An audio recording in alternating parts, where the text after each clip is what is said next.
듣다 보면 내공이 쌓이는 방송 2시간 철학의 돌풀입니다. 베니입니다. 예, 저희는 요한네스 힐슈베르거의 서양 철학사 학원 근대와 현대 읽고 있고요. 라이프니츠 계속 이어서 공부하고 있습니다. 234쪽이고요. 소제목은 정신학으로서의 단자론이라는 제목입니다. 이게 은근히 라이프니츠 편이 길어요. 거의 한 20쪽가량 남았는데 이걸 후다닥 한번 해보도록 하겠습니다. 지난주에 저희가 라이프니츠 단자론 하면서 웬만한 라이프니츠 에서 할 수 있는 얘기는 재밌는 얘기 많이 했던 것 같아요. 근데 요번에 또 다시 단자론 얘기가 나오는데 그 특징이 이전 철학자들과 자꾸 엮으려고 헬시베르거 아저씨가 계속 이제 라이프니츠가 어디에 연관이 되어 있는지, 그게 이제 이 책의 장점이라고도 할 수 있겠죠. 누구의 영향을 받았고 누구에게 영향을 줬다, 그런 얘기가 많이 나옵니다. 한번 본문으로 들어가 볼게요. 단자는 정신적인 것의 영역에서도 근원적인 힘이다. 따라서 단자론은 인식론으로도 된다. 그러니까 물질적인 영역에서뿐만 아니라 정신적인 영역에서도 단자, 그 모나드는 근원적인 힘인 거죠.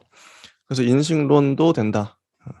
라이프니츠는 정신에서는 오직 인식만을 보고 있다.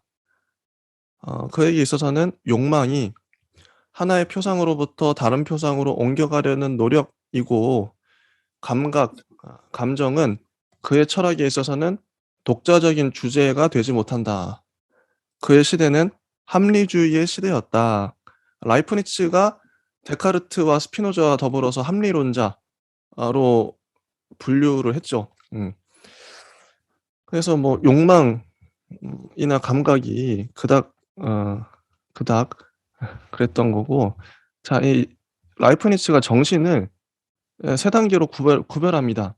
첫 번째가 단순한 감각적인 것이에요. 이달락이 참 이게 재밌게 쓰여졌어요. 한번 읽어볼게요. 첫째 것은 단순한 감각적인 것이고, 특히 하나하나의 감각의 대상과 자극을 형성하는 그런 것이다. 이 감각적인 대상과 자극은 명석하다. 왜냐하면 이런 것들은 어떤 정해진 것에 관한 지식을 제공해 주는 데 쓰여지기 때문이다. 그러나 이런 것들은 혼란돼 있고 판명하지가 않다. 왜냐하면 사람들은 이것들을 개념적으로 발전시켜 나갈 수 없으며, 이것들의 내용을 아직도 보지 못한 그런 사람들에게는 분명하게 설명을 해줄 수가 없기 때문이다. 우리가 감각으로 받아들이는 것, 시각, 청각, 촉각 뭐 이런 것들을 얘기하고 있어요. 우리들은 오직 사람들을 이런 것으로 이끌어 주어 스스로가 이것을 지각할 수 있도록 해줄 수 있을 뿐이다. 여기 맨 아래쪽에 보시면 우리는 장님이 지팡이를 사용하는 것처럼 외적인 감각을 사용한다. 많은 사람들이 상상하고 있는 것처럼 우리들이 오직 감각적인 사물만 이해한다는 것과는 훨씬 달리 우리들이 가장 적게 알고 있는 것이야말로 바로 이 감각적인 사물이다. 이게 생각해 보면 맞아요. 이건 고대의 뭐 플라톤, 뭐 아리스토텔레스 때부터 이런 것 때문에, 감각의 주관성 때문에 감각을 믿지 못하는 거죠. 신뢰가 안 되는 거죠. 똑같은 빨간색을 보더라도 사람마다 다르게 보겠죠. 어. 같은 빨간색이 아니죠. 그리고 그거에 대한 표현도 저마다 다 다를 겁니다. 뭐 청각도 마찬가지고 미각도 마찬가지고요. 이 철저히 주관적이에요. 객관화하기가 너무 어려워요. 음. 감각적인 사물들은 특히 그렇죠. 그래서 우리들이 가장 적게 알고 있는 것이야말로 바로 이 감각적인 사물이다. 이런 문장들을 우리가 주구장창 봐 왔었는데, 이게 제가 설득을 당해 버려 가지고 읽어 보니까 맞는 말이야. 아이고 그치. 감각 못 믿지. 그래서 우리가 이 본질을 찾으려고 그러고, 나도 합리론자가 결국 돼 버렸구나. 이 철학을 이렇게 가만히 생각해 보면 맞는 말이에요. 우리들이 지금 처해 있는 상태에서는 생각을 하기 위해서는 외적인 감각이 꼭 필요하며, 우리들이 외적인 감각을 하나도 갖고 있지 않다면 생각도 할 수 없게 될 것이다. 근데 감각이 필요 없다고 하진 않아요. 감각도 필요해. 생각을 하기 위해선. 생각의 재료겠죠. 자, 하나하나의 외적인 감각의 질 위에 인간 정신의 두 번째 층으로서의 공통 감각과 그 내용이 있다. 자, 이 공통 감각은 외적인 감각과 더불어 소위 상상력을 형성한대요. 음. 자, 개념을 적용할 수 있다. 수, 모양의 관념을 적용한다. 이런 청각에는 불가능하지만 시각과 촉각에 주어진 것에는 가능하다. 만약에 우리들이 수와 모양을 명확하게 파악하고 이렇게 파악한 것에서 학문을 형성시키려고 한다면 감각이 제공해 줄 수 없는 것을, 아니 오히려 지성이 감각에게 덧붙여 주는 것을 파악하지 않으면 안 된다. 따라서 공통 감각의 내용은 감각적인과 동시에 예지적이다. 이게 아까 첫 번째 했던 게 정신의 3 단계 중에 첫 번째가 감각적인 것이었죠. 이거는 우리가 믿지 못한다. '혼란돼 있고 판명하지 않다. 내가 알지 못하는 것이다.' 이렇게 라이프니츠는 정의했었고, 두 번째 공통 감각, 뭐 수, 모양에 대한 관념, 뭐 상상력인데요. 이것은 공통 감각은 감각적인과 동시에 예지적이다 라고 하고, 자 그다음에 세 번째가 가장 좋은 거겠죠. 점점 이게 위계가 있으니까요. 이렇게 해서 우리는 순수히 예지적인 것이라고 하는 정신의 세 번째 내용에 이른다. 라이프니츠가 이 순수한 오성 개념과 이것이 감성에 대해 갖는 관계에 관해 말한 것은 칸트의 인식론에 대한 전주곡으로서 가장 큰 관심사가 된다. 라이프니츠가 칸트로 넘어가는 징검다리 같은 역할로 비춰져요. 이게 아무래도 이분이 헥시베르가 독일인이기도 하고 칸트 분량이 100쪽이 넘어갑니다. 어떤 철학자보다 많아요, 이 책에서 다루고 있는. 플라톤보다도 많아요. 어 칸트가 철학의 절정처럼 보여져요. 그래서 이런 서술이 맞냐 틀리냐 뭐 논쟁할 수 있겠지만 어쨌든 이건 뭐 관점이죠, 개인의 관점. 그 첫 번째 보기로서 라이프니츠는 수와 모양을 들고 있다. 이 명석 판명한 관념은 상상력의 대상으로 된다. 이 관념들은 동시에 수학, 즉 순수 수학으로서의 산수와 기하학의 대상, 응용 수학의 대상을 이룩한다. 그 수학적인 관념에 의존할 수밖에 없다는 거죠. 이게 가장 순수히 예지적인 세 번째, 가장 높은 수준인 거죠. 만약에 오직 오성만이 제공해 줄 수 있는 그 어떤 보다 더 높은 것이 상상력과 감각을 도와주지 않는다면 수학적인 과학들 그 자체는 엄밀한 증명력도 없고 오히려 수학에서 얻어낸 진리의 완전한 보편성을 우리들에게 보장해 줄 수 없는 단순한 귀납법이나 관찰에만 의존하게 될 것이다. 오성만이 제공해 줄 수 있는 그 어떤 보다도 높은 것이 중요한 거죠. 이게 인제 상상력과 감각을 도와줘야 수학도 과학도 의미가 있다. 요런 얘기. 음. 그리고 아래를 보시면 그는 두 번째 보기로서 나 자신에 관한 사상, 실체 여러 개념, 원인, 결과, 작용, 비슷함 등과 같은 형이상학의 여러 개념들과 또 논리학과 도덕의 여러 개념들도 들고 있다. 그죠? 이런 얘기를 합니다. 이성 자체를 뽑고 있기도 하고요. 자, 수학 안에 예지적인 오성 개념이 있다. 음. 이런 얘기도 하고 그렇습니다.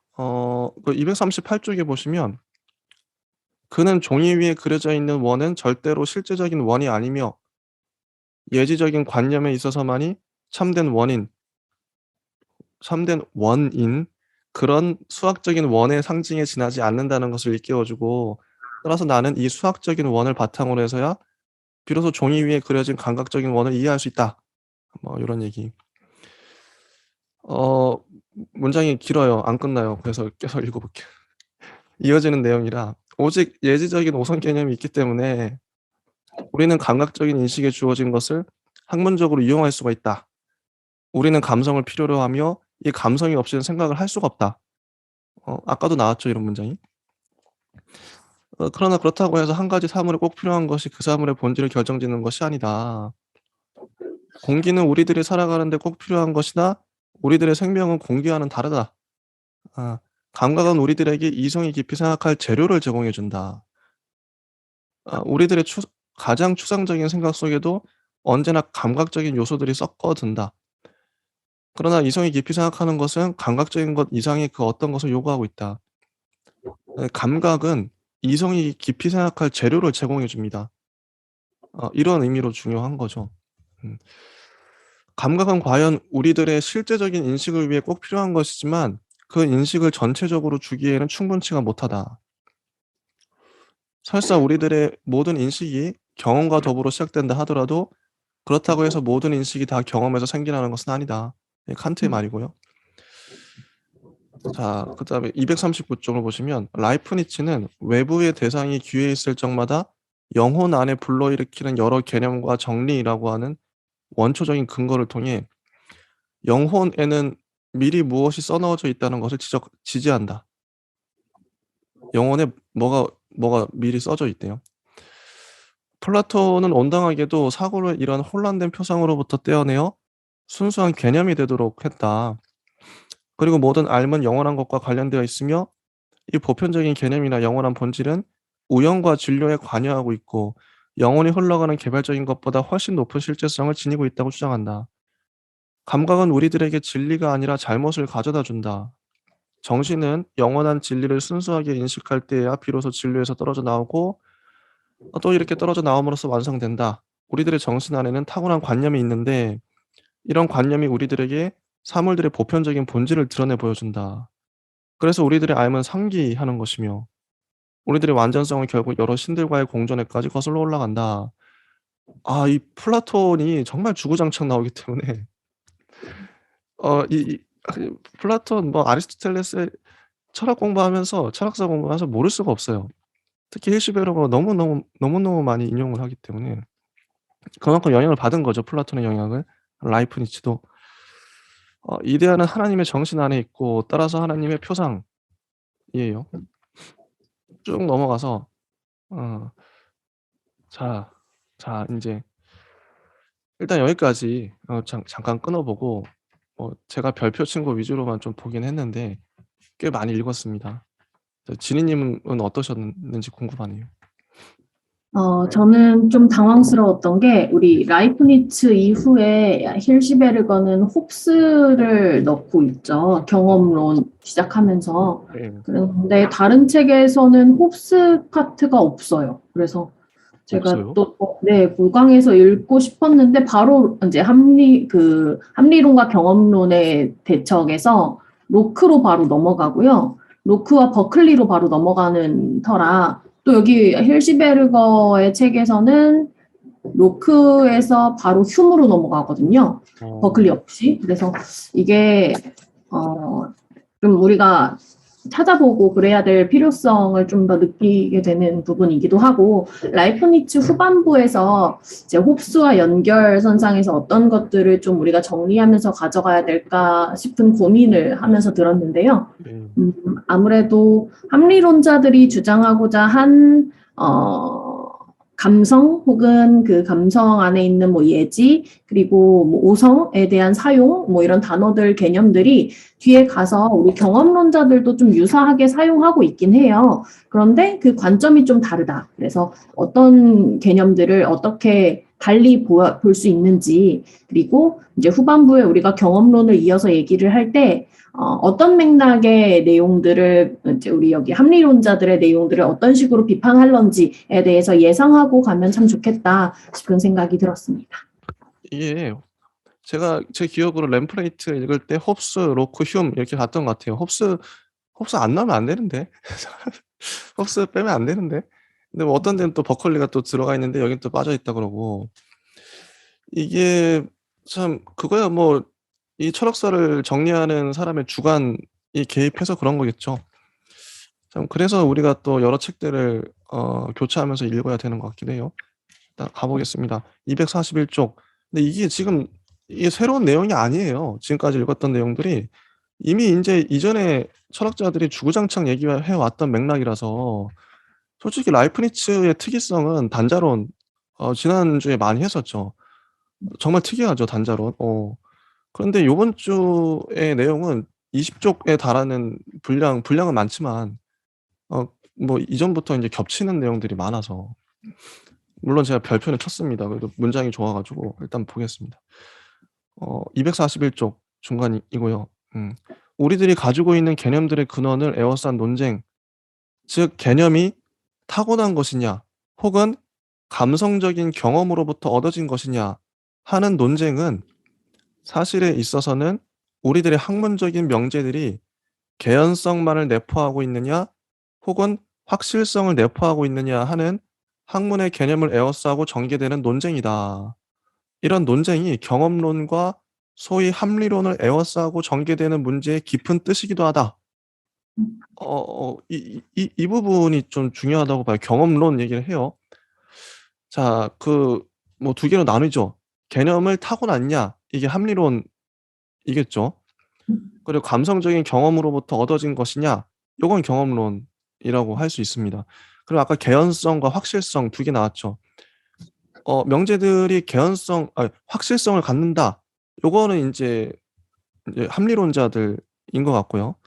개연성을 갖는다. 요러면 인제 경험론자들이지 않나.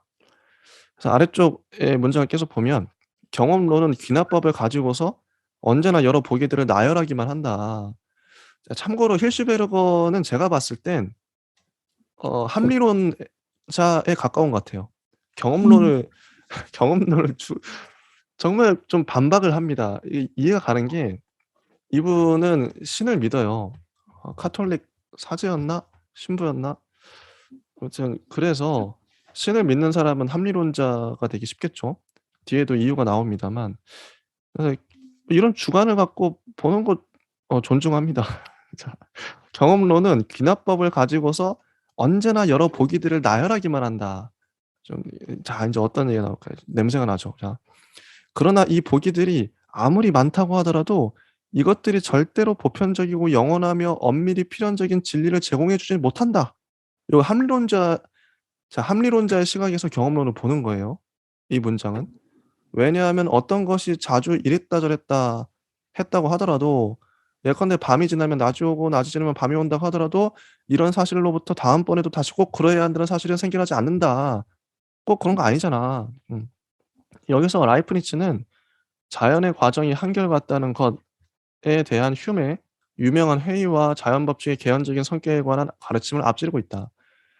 물론 동물들에게는 이렇게 표상들이 결합되어 있다.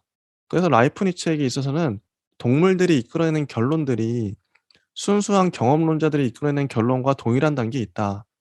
이 말은 돌려 까는 거죠. 자, "야 니들 너 동물들하고 똑같네. 그 사유가 경험론자들한테 동일하잖아." 그런 얘기죠. "이성의 진리에서야 비로소 우리는 확실하고 영원하고 필연적인 진리를 보게 된다." 이 문장들 이 단어들 많이 봤죠. 플라톤부터. 확실하고 영원하고 필연적인 진리. 이런 문장 엄청 봤습니다, 우리가. 플라톤적이죠. 라이프니츠는 이런 이성의 진리를 우선 순수한 수학에서 발견하고 우리들도 당장 이성의 진리가 중요하다는 것을 알게 되리라고 말한다. 자, 이성을 통해 증명했다. 뭐 참된 증명 이렇게 나와요. 이성의 진리다. 쭉 아래쪽에 쭉쭉쭉쭉 이렇게 나갑니다. 그다음에 영혼과 일반적으로 하나하나의 실체에게 생기는 모든 것은 그 개념에서 생기는 결과이다. 그래서 관념 자체나 영혼의 본질에 꼭 따라다니는 것은 모두 이것들의 현상이나 표상이 이것들의 고유한 본성으로부터 그저 자발적으로 생겨나지 않으면 안 된다. 어. 아래 이런 공리가 나와요. 작용은 존재를 따른다. 작용은 존재를 따른다.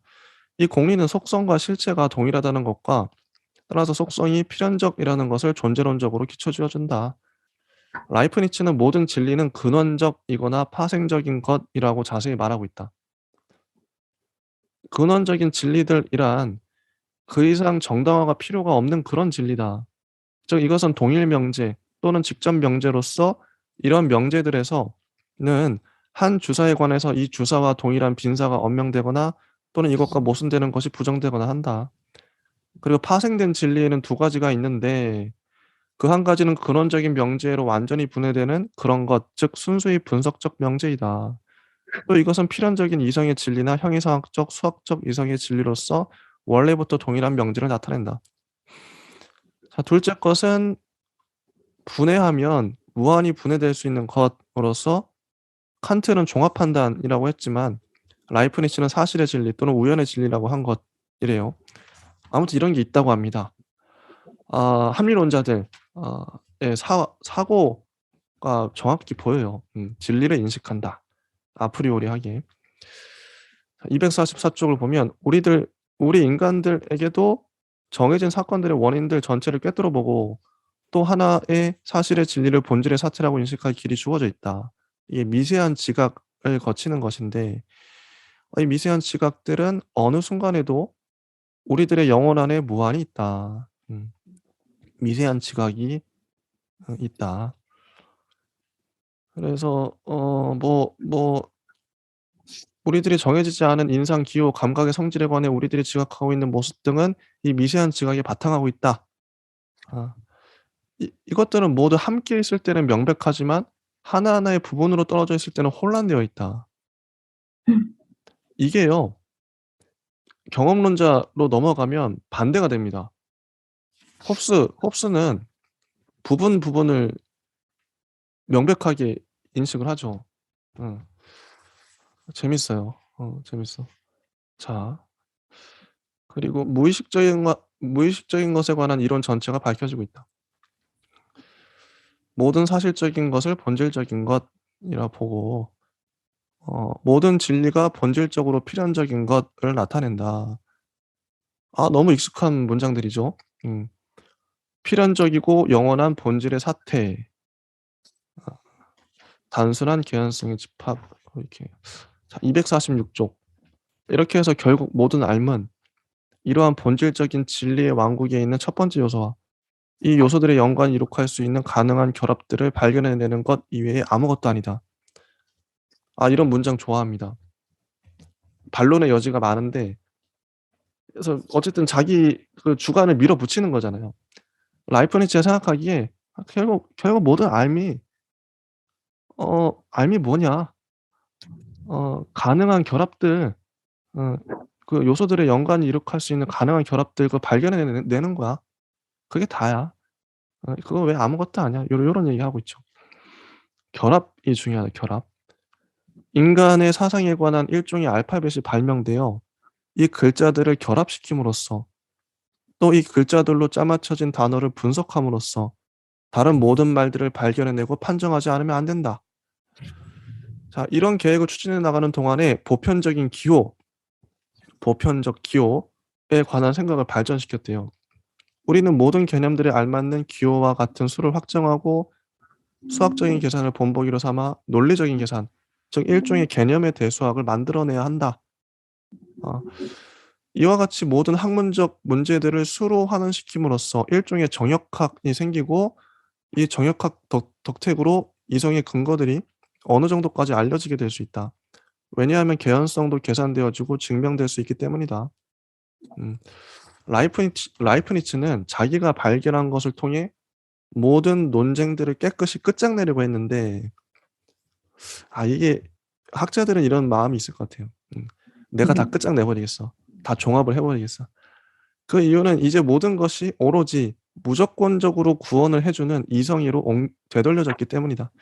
또 신앙을 넓혀가는 데에도 이런 보편적 부호는 한 가지 훌륭한 수단이 되리라는 것이다. 보편적 부호, 보편적 기호, 개념에 대해 수학 계속 나오고 있죠. 만약에 선교사들이 이런 언어를 사용할 수 있게 된다면 이성과 정확하게 일치하고 있는 참된 종교가 확립되게 될 것이고 우리는 미래에 있어서 이 종교에서 떨어져 나가는 것을 겁낼 필요도 없다. 이런 일은 마치 인간이 옛날에 배웠던 산수와 기하학 등에 대해 등을 돌릴 두려움이 없는 것과 같아. 그러니까 이성과 일치하는 종교를 아예 새로운 종교를 만들자. 어. 새로운 언어를 만들어 버리자. 그러면 명확할 거 아니냐. 어. 참 이게 진짜 그 합리론을 밀어붙이면 이렇게 되는 것 같아요. 이게 옳고 그름을 떠나서 우리는 이미 이러한 계몽기와 합리주의의 전형적인 낙관론에 동일하지 않는다. 그는 이런 사상을 통해 현대 기호 논리학의 아버지가 되었다. 그렇다고 합니다. 자, 248쪽을 보면 푸사누스 얘기가 나와요. 푸사누스 영향도 받았다. 뭐 이런 얘기. 249쪽 본질의 철학이 칸트와 독일 관념론이라고 하는 고전 철학을 위한 출발점이 되었다. 40세 때의 칸트를 라이프니츠 학도라고 해도 좋다. 뭐 이런 얘기. 여기까지 끝났어요. 쭈쭈쭈 가버렸는데, 자, 진희님은 뭐 어떤 부분이 좀 주목이 되셨는지 궁금하네요. 라이프니츠 제가 정정을 할게요. 지금 힐시베르거 책을 두고 여러 권의 책들을 같이 보고 있었어요. 그래서 예. 네, 다른 책을 목차를 잘 안 보고 힐시베르거 논의만 따라가다가 왜 여기 다른 책들은 없지? 했는데요. 이게 반대였어요. 다른 책들은 다 데카르트 이전의 홉스를 다루고요. 데카르트 이제 좀 생애와 더불어서 그 시기를 좀 따져보니까 라이프니츠 이후에 다루기에는 홉스가 좀 오해의 소지가 생길 것 같아요. 이제 경향성으로 묶이면 또 그렇게 로크의 한 계열로서 묶일 수도 있겠지만 사실 데카르트 시대의 그 시기가 동시대로서 좀 맞는 사람이고요. 어쩌면 우리가 라이프니츠 이후에 홉스를 읽으면 조금 거꾸로 가는 느낌을 받을 수도 있겠다 이런 생각을 합니다. 그래서 결론적으로 말씀을 드리면 다른 책들은 전부 다 데카르트 이전 혹은 이후에 다루고 있습니다. 홉스를. 그런데 이제 헬시베르거가 이렇게 논의를 전개를 하고 있는 데에는 컨셉으로 나눠놓은 이유도 있을 것이고 어떤 얘기를 할지 조금 더 그에 집중을 해서 보는 편이 좀 더 좋겠다 이런 생각을 하면서 들었고 아마 라이프니츠도 그러하고 스피노자도 이미 근대와 현대의 경계에 걸쳐져 있는 되게 거대한 학자이기 때문에 지금 이 시점에서 홉스를 조금 읽으면 왠지 이렇게 퇴보한 느낌이 들 수도 있겠다 이런 생각이 계속 들고요. 그럼에도 불구하고 우리가 이제 경험론에 넘어가는 이 시점에서 어떤 의미들을 좀 뽑아낼 수 있을지 거기에 집중해서 본다면 괜찮을 것 같습니다. 이게 그 힐시베르거는 합리론자로 데카르트, 스피노자, 라이프니츠를 꼽았고 그다음에 경험론으로 홉스, 로크, 휴을 엮어버렸어요. 그러는 바람에 홉스가 라이프니츠 다음에 나와버렸다. 이런 사태가 발생했죠. 자, 일단 249쪽. 이번 시간에 라이프니츠는 끝내버리는 게 낫겠습니다. 이걸 넘길 필요가 없어요. 반자론 얘기 지난주에 많이 했기 때문에. 자, 정신적인 존재의 왕국이라는 소제목이고요. 인간이란 곧 이성적인 동물이다. 이런 얘기를 합니다. 연장해 있는 정신적인 존재로서의 인간이라고 하죠. 정신적인 존재 또는 이성적 존재로서의 인간은 원래 영혼이기도 하며 또 일어나는 있어서는 동물들과 다를 바가 없다. 생물과 동물 전체는 세계와 더불어 생겨나서 세계와 함께 멸망할 수밖에 없다. 그럼에도 불구하고 이성적인 동물은 이것들이 조그만 정자인 한에 있어서는 일관적이거나 감각적인 영혼만 갖고 있지만 이것들 중에서 뽑힌 것이 실제로 수태되어 인간의 본성으로 되게 되면 당장 그 감각적인 영혼이 이성의 단계와 정신적인 존재의 우위로 높여진다는 특권을 가지고 있다.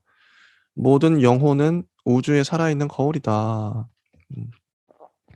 정신적인 존재는 눈이 거울에 비해 우월한 것과 마찬가지로 영혼을 능가해 있다. 정신적인 존재는 우주를 의식적으로 그리고 이성에 알맞춰 표상한다. 이러한 이 정신적인 존재는 하나님이나 우주를 창조하신 분의 모상이다. 모든 정신은 건축학적인 실험을 통해서라도 최소한 우주를 그 어떻게든 모방할 수 있기 때문에 이 정신은 자기의 영역 안에서는 조그만 하나님이다. 그래서 정신적인 존재는 하나님과 일종의 공동성을 갖게 된다. 이렇게 말합니다. 하나님과. 이런 관계는 하나님과 인간 위에 다른 피조물의 관계와 같다.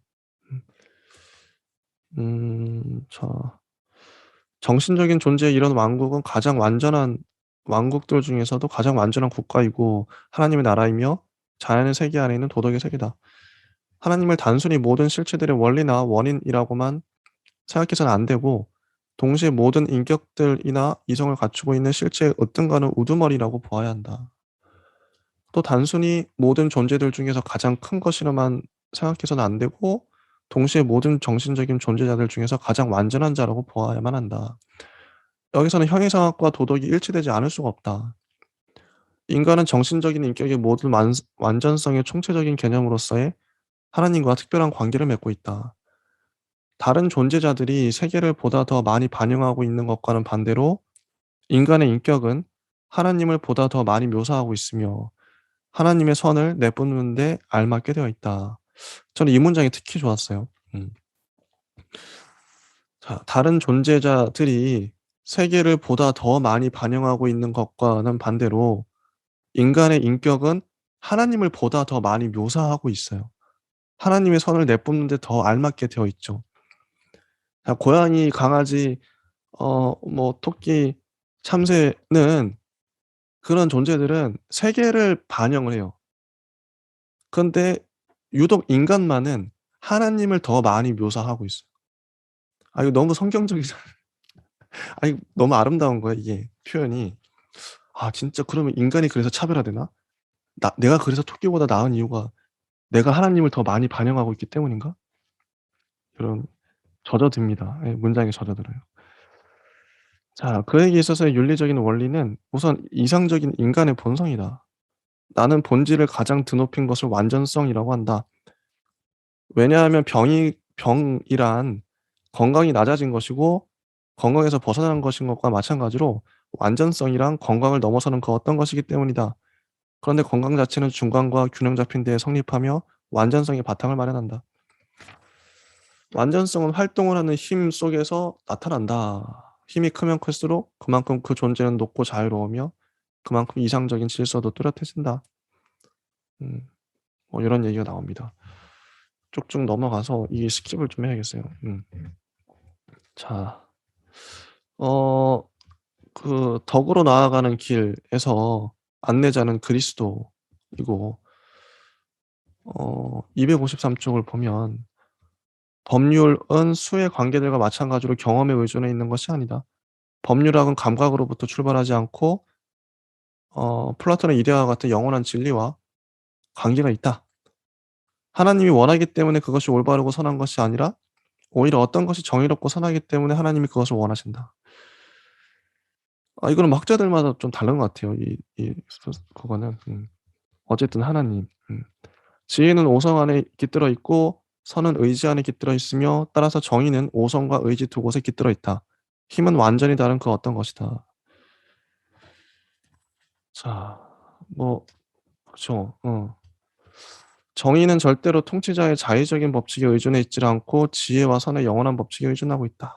이것은 인간에게도 타당하고 하나님에게도 타당하다. 이렇게 해서 라이프니츠가 다 끝났습니다. 자, 진희님은 이번 파트 어떠셨나요?